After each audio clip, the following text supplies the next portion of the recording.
Kalau dari kecil pada prinsipnya tadi, kalau untuk mendapatkan pendidikan secara internal keluarga, orang tua saya tidak punya kesempatan untuk itu. Kami lahir dari keluarga yang sangat terbelakang. Kalau status rasanya susah untuk dijelaskan. Kalau riwayat kecil saya mulai katakanlah bisa merangkak itu sepengingat saya, mulai saya bisa mengingat. Rasanya saya itu di kebun. Dan saya ingat betul, masuk SD itu saya diantar sama kakak saya yang nomor 4 yang namanya Nohidin. Itu ingat betul, masuk SD itu belum pakaian sekolah, masih pakaian dari kebun itulah, nggak ada seragam, diantar tahun 1986 awal. Itu kan saya diantar masuk SD negeri nomor 13 tanpa pakaian seragam sekolah karena ketiadaan. Sehari-hari saya, mulai dari saya SD, kelas 3 SD saya sudah mulai hidup ini karena kerasnya dorongan hidup.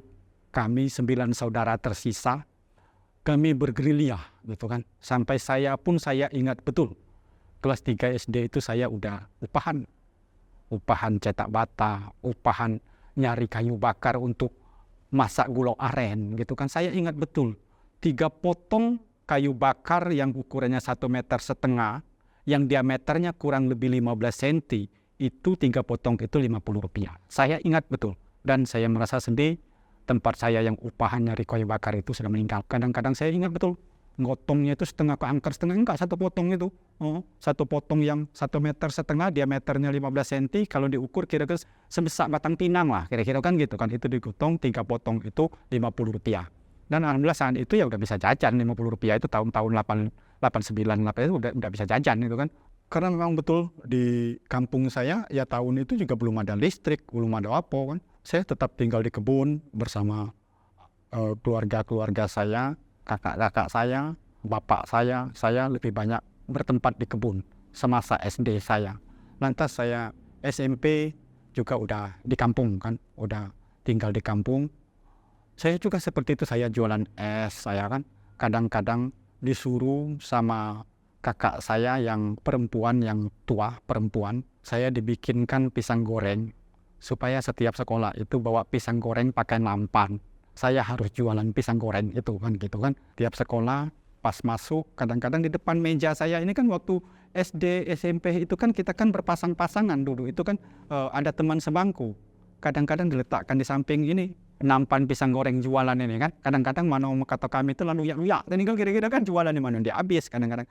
Kadang-kadang kalau memang itu tuh jualan pisang goreng itu ketika saya nggak ngambil es, karena diantaranya di dusun kami itu esnya dan apan dari ibul itu jam habis subuh diantar. Kadang-kadang kita belum bangun, jadi termos es kita nggak diisi. Nah terpaksa saya jualan pisang goreng gitu kan gitu. Kalau menghadapi kehidupan itu udah agak lumayan lah kira-kira. Di SMA Negeri 3 Kota Manak, Kabupaten Bengkulu Selatan, saya pun berproses di situ. Rasanya hidup ini juga belum begitu berubah. Kerasnya hidup itu semakin nyata, semakin perjuangan itu juga semakin berasa gitu kan. Tapi alhamdulillah ya dinikmati aja gitu kan. Berusaha untuk dinikmati, berusaha untuk dilewati. Dan selalu bersyukur dengan kondisi, selalu berusaha sekuat tenaga, dengan keikhlasan berusaha maksimalnya kemampuan yang ada. Alhamdulillah semuanya bisa bertahan sampai hari ini.